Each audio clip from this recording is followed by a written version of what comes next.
Привет, друзья! В этом видео я хочу показать вам процесс рисования акварельными карандашами Fine 48 цветов. Обязательно поделюсь своими впечатлениями о них, о своем опыте их применения. А работать я буду на прекрасной бумаге от Lilia Holding. Это стопроцентный хлопок. Вот такая прекрасная папка бумаги с котиком. Для начала расскажу о внешнем виде. Упаковка очень красивая и надежная. Это металлическая упаковка. Сверху на ней изображены такие прекрасные цветы. Карандаши абсолютно такие же, как и обычный набор 48 цветов, не акварельный. Упаковка такая же, за исключением того, что здесь еще в наборе представлена нам кисточка довольно маленького размера, синтетическая. А палитра цветов повторяет ту же палитру, что и обычные карандаши Fine 48 цветов.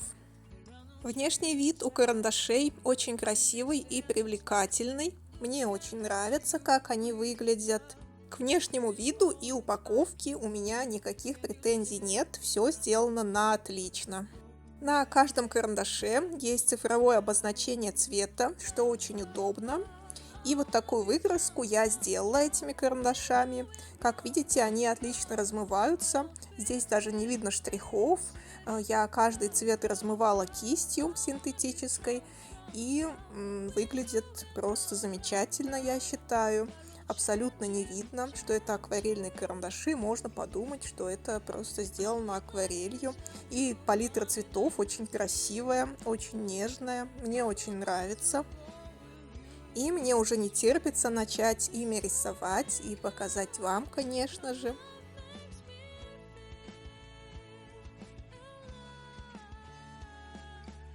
Для рисования я выбрала вот такой референс, нашла на Pinterest. Он очень осенний и симпатичный.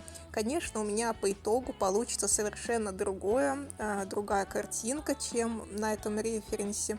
Но, тем не менее, эскиз карандашный я срисовала именно с него. Начинаю я работу с фона, стараюсь очень нежно, очень с минимальным надавливанием наносить карандаши на фон, так, чтобы они хорошо размылись и не оставили штрихов. Скажу еще, что карандаши отлично затачиваются моей точилкой от Брауберг, несмотря на то, что некоторые карандаши эта точилка царапает, но вот именно с этими карандашами все отлично, она отлично точит и не оставляет никаких следов на рубашке карандаша. Карандаши очень хорошо размываются, и я попробовала работать кистью, которая была в наборе, но она слишком, во-первых, маленького размера, а во-вторых, она мне показалась слишком уж мягкой, и она недостаточно хорошо размывает эти карандаши. Так что я взяла другие кисти и работаю кистями синтетическими Art Creation от Royal Talens.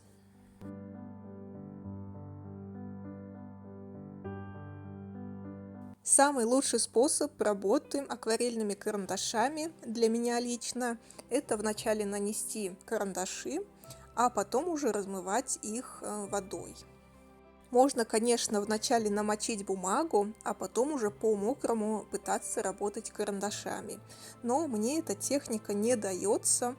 Возможно, у меня недостаточно опыта, а возможно, все-таки вначале нанести карандаши, а потом размыть действительно лучше. Дело в том, что когда наносишь карандаш на мокрую бумагу, его уже не получается размыть. Гораздо лучше размывать сухой карандаш, чем пытаться размыть карандаш, который как бы въедается в влажную мокрую бумагу.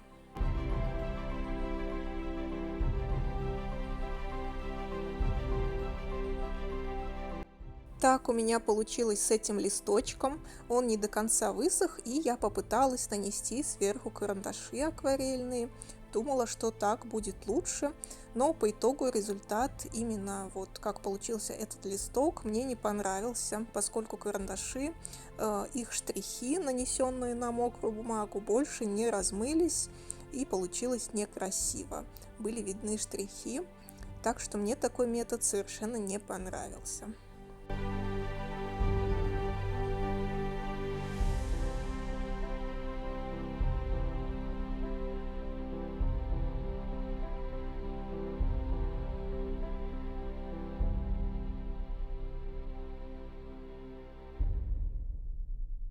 Что касается бумаги, то акварельными карандашами, конечно же, лучше работать на акварельной бумаге. Если вы попытаетесь на обычной, то, скорее всего, результат вас не порадует. Тут как с акварелью. Чем лучше бумага, тем лучше будет результат. И в этом плане бумага от Lilia Holding просто идеально подходит. Она позволяет отлично размывать карандаши, также делать красивые разводы, не слишком быстро сохнет размытый слой. Так что рекомендую использовать специальную акварельную бумагу. И чем плотнее она будет, тем лучше. You told me you don't really do commitment, trust me. Consider your message received. When you said you couldn't take us too seriously, I must admit I was relieved. По итогу я решила, что самый идеальный метод – это вначале наносить несколько слоев карандаша, смешивать цвета в сухом виде на бумаге, так как если бы вы рисовали обычными карандашами, ну а потом уже размывать все это, и тогда получается результат наиболее близкий к тому, что я хотела видеть. Так что мне такой способ рисования больше всего пришелся по душе. You stop paying so much attention, and when you're moving in another direction, don't worry, I get it. I meant what I said when I said it, lady. I never wanna look at a house in the garden. I never wanna. А вот расставить акценты можно, конечно, уже сверху карандашом после того, как сделали первый слой, то какие-то линии, основные тени можно подчеркнуть карандашом по мокрому, но учитывая, что он не слишком хорошо размоется. We can still have fun for now. Yeah, we can still have fun for now. Oh, we can still have fun for now.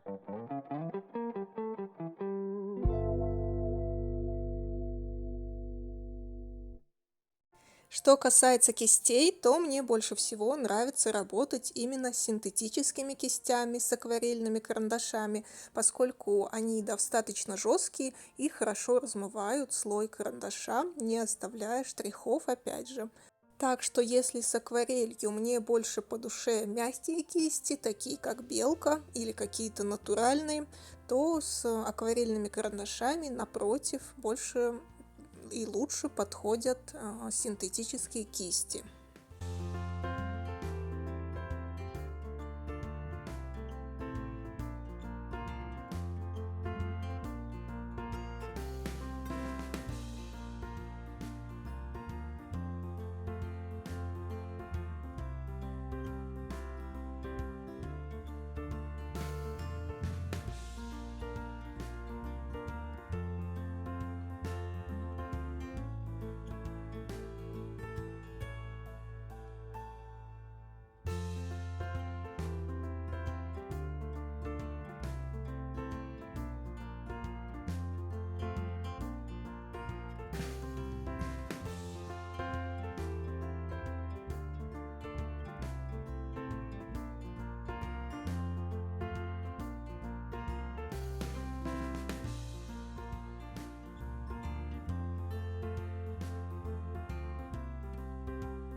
Мне очень понравилось, как получилась серединка подсолнуха. Мне удалось размыть ее именно так, как я и хотела. И видно текстуру, получилось показать объем, цвета. В общем, именно эта часть отлично получилась, мне очень нравится. Лепестки я решила сразу все покрасить карандашами и потом уже размывать. Каждый лепесток я стараюсь размывать по отдельности, чтобы краски не смешивались между собой и получалось довольно аккуратно. При размытии лепестков я стараюсь от светлого цвета идти к темному, так чтобы остались блики, белые цвета, там, где они есть на кончике лепестков. Поэтому начинаю размывать с кончика и к основанию лепестка. И получается, как мне кажется, максимально красиво.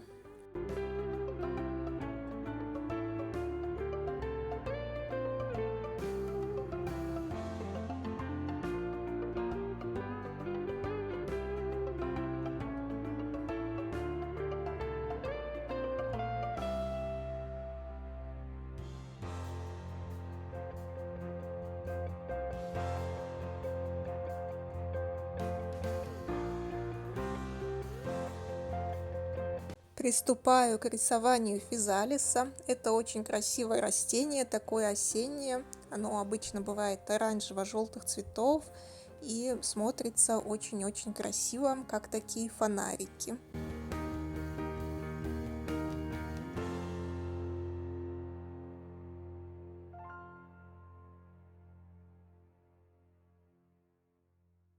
Тут я делаю все тем же самым методом. Вначале разрисовываю, а потом размываю кисточкой.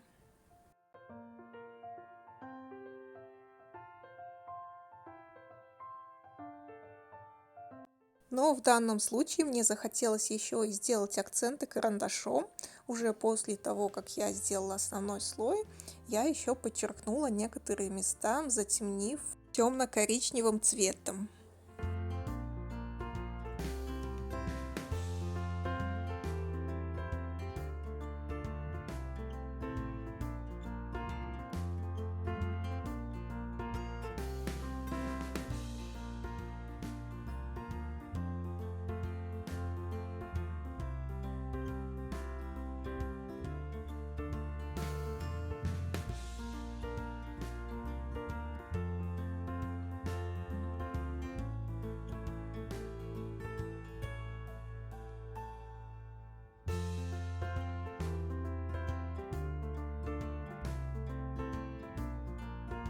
Тонкие веточки я рисую коричневым карандашом, и для того, чтобы провести тонкую, но яркую линию, можно либо смочить бумагу, а потом провести карандашом, либо сам карандаш можно обмакнуть кончиком в воду для того, чтобы провести яркую, четкую и ровную линию.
Итак, вот такая работа у меня получилась. Что я могу сказать? Карандаши очень даже классные, мне они понравились. А рисование ими – это настоящий релакс и огромное удовольствие. Было так здорово наблюдать, как из слегка бледного цвета при попадании воды получаются очень яркие, красивые и насыщенные цвета.